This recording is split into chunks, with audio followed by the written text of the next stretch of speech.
Andor finally comes out tomorrow. Molly and I were very lucky to have been invited to the series premiere in Hollywood, where we saw the first 3 episodes, and we were given the screeners to the first 4, so we have seen the first third of the season, and today we're allowed to talk about it. I won't be getting into story or themes or spoilers of any kind. I just want to give you my impressions of the series and help set up some expectations. But honestly, I think the marketing has done a great job of doing that already. I felt like I knew what the show was going to be going in, and then it delivered on that. I would say it even went above and beyond, because I loved it. I've been saying for a while now that I want more variety in my Star Wars, and Andor is one of the most unique Star Wars stories we've been given in recent memory. It's more mature, it's slow and deliberate. So far it's not all that pulpy, which I admit I miss a bit. It is still obviously Star Wars, but it's less in your face about it, if that makes sense. There are starfighters and blasters and aliens, and Arabesh is written on everything, but still at some points I would be so drawn into the story that I would forget I was watching Star Wars. The same way Game of Thrones feels like fantasy for adults, Andor feels like Star Wars for someone my age. It's not like there's nudity or graphic violence or anything like that, but there are some things happening just off screen.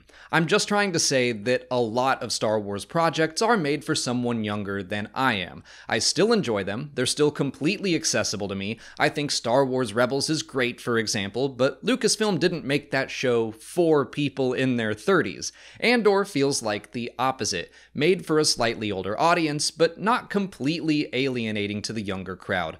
Although I do wonder how kids will enjoy it, because the phrase I've seen tons of people using to describe this show, including myself, is slow burn. The other 3 live-action series so far have all had some sort of action scene in every episode. Andor does not. However, that absolutely does not mean it's boring. I was captivated the entire time. Every scene feels like it's building to something. We spend a lot of time meeting characters, watching them interact with one another, getting a sense of their daily life, watching how and why certain things escalate, until we get to the 3rd episode and all that tension is released. We hit some action and we come to a conclusion.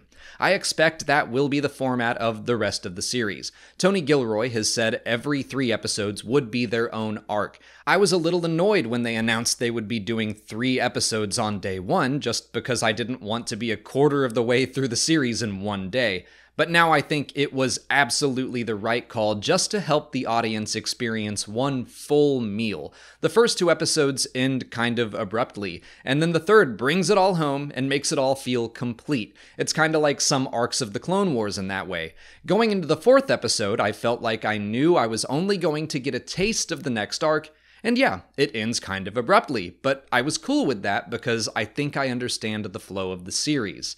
I think another reason they gave us the first 3 episodes is because that first arc is more self-contained. It's almost exclusively on Ferrix, letting us see what Cassian's life is like, and we get to meet all the people that are important to him.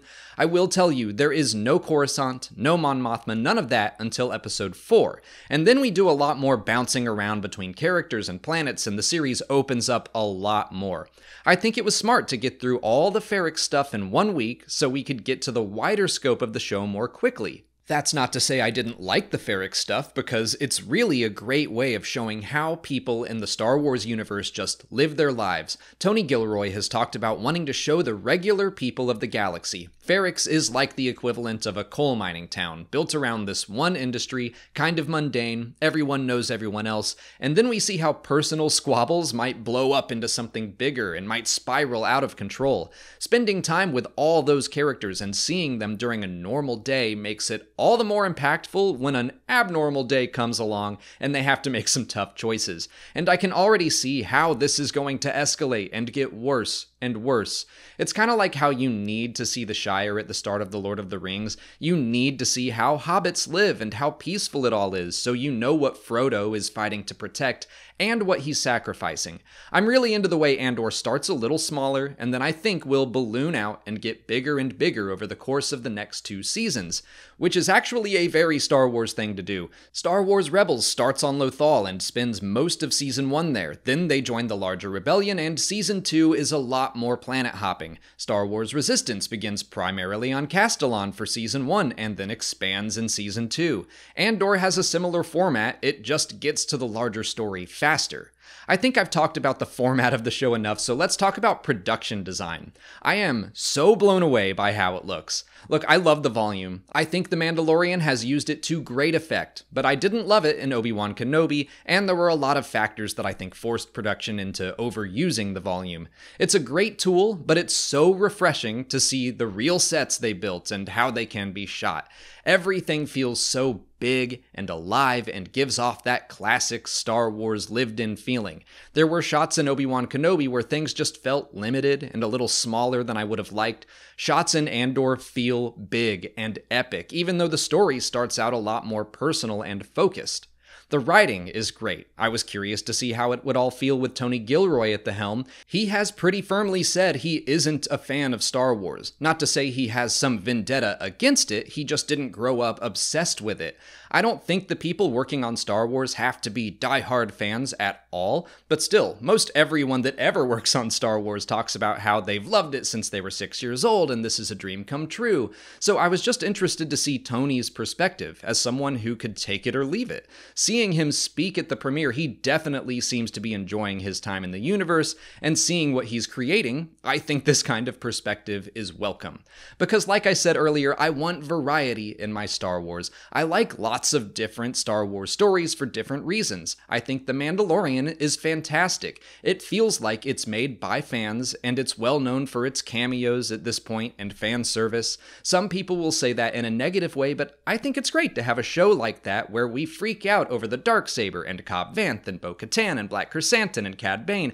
And yes, I'm including the Book of Boba Fett in that side of the conversation. Andor feels like it's written by someone who didn't spend his childhood playing with Star Wars action figures. It's just a guy who wound up working in this universe back in 2016, had a good time, and now he's using the building blocks of that universe to tell a story that is important and personal to him. It's got a very different feel to it.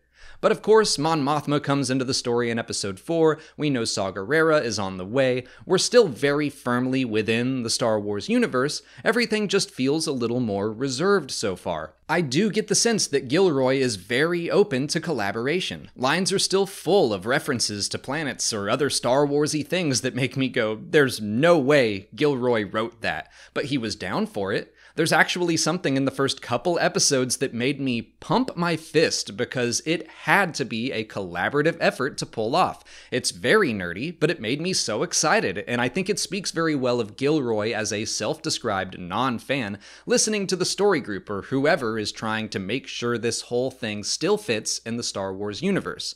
So, is Andor the best live-action Star Wars series so far? It's too early to tell, but if we're just comparing the first 4 episodes of this to the first 4 episodes of The Mandalorian, The Book of Boba Fett, or Obi-Wan Kenobi, I would say Andor has the strongest start. A lot of that comes down to them setting up expectations very well in the marketing, and yes, the 3-episode premiere is a smart choice. I will be interested to see how the remaining 9 episodes sit with me, having to wait week to week until we reach the end of every arc. But the tone, the characters, the writing, the production design, the score that I haven't even mentioned yet, it's all working for me so far. Even though it has a slower pace, I've always been fully immersed in what's happening. Blasters might not be firing every other scene, but I have never once been bored. I am so psyched to share the next 10 weeks with all of you talking about it. And here's how we're going to do that. Every Wednesday, you can expect a review video of the latest episode. Every Wednesday evening at 6 p.m. Eastern or so, we will live stream our after show with a guest. On our Patreon, we will be releasing our video reactions every Wednesday as well, and audio commentaries probably over the following weekend. And while we wait for new episodes, we'll be putting out videos and shorts on whatever interesting topics catch our eyes. So make sure you're subscribed to the channel for all our Andor coverage, consider checking out our Patreon page for even more, and follow us on TikTok, Twitter, and Instagram. As always, thanks for watching, and may the Force be with you.